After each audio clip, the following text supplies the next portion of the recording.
Guys কি বলবো guys, আজকে আমরা তিনজনে, আমি, মামুন, আরিফ হচ্ছে যে ঘুরতে আসছি। এটা হচ্ছে কি, এটা হচ্ছে খাজাঘাট ব্রিজের এদিকে। বর্তমানে হচ্ছে যে আমরা এই রোডটা দিয়ে সামনে আগাচ্ছি। এই দিকটা বেশ গাইস, সামনে দুলাল মোড়, আপনাদেরকে সাইডটা দেখাইনি আমি, কত সুন্দর জায়গা। এই সামনে হচ্ছে নদী পার, এখানে বসে থাকা যায়। আবার সামনে হচ্ছে একটা দাগ, আখের ক্ষেত, কত সুন্দর। যদি এই আখের ক্ষেত্রে কাজ থাকতো তাহলে হয়তো আমরা হচ্ছে যে কিছু গিয়ে আখ খাতে পারতাম। এই যে আরিফ আমাদের, আরিফ হচ্ছে যে মোটামুটি ভালো ফার্স্টে আছে। আমি সামনে আসো, তোমাকে একটু আমরা ভিডিওতে নেই, ক্যাপচার করি। তোমরা কি আমার ব্লগ চ্যানেলের করে সাবস্ক্রাইব করছো? ব্লগ চ্যানেল সার্চ করো আমাদের কলেজ পাড়া, বুঝছো? ওইখানে গ্রামের অনেক প্রবলেমে অ্যাক্সেস দেওয়া আছে, তোমাদেরকে অ্যাক্সেস দিয়ে রাখবো না আমি। তোমরা মাঝে মাঝে ভিডিও আপ করো, খেলা ভিডিও, ব্লগ ভিডিও, যে ভিডিও পারো আর কি।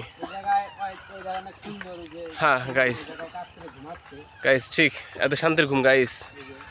এক হাতে ভিডিও করতেছে গাইস, কেমনে মাশাল্লাহ। এনার সময় এখানে থাকে। এটা মামুন আগে এটা স্কুল ছিল না? এটা স্কুল না ভাই, এটা মানে একটা খাস জমি বাড়ি। এটা মনে হয় স্কুলের মতো ছিল মনে হচ্ছে।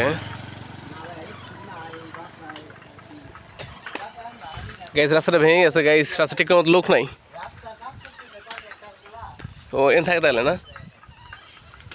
স্কুলের মতো মনে হচ্ছে, কেন জানি, হয়তো সম্ভবত আগে স্কুল ছিল। তো ভাই খাওয়ার মতো কি কিছু আছে নাকি স্কুলে এখানে?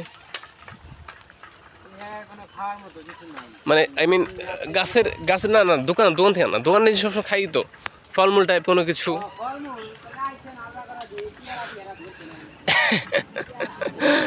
যাও দেখি পাওয়া যায় কিনা।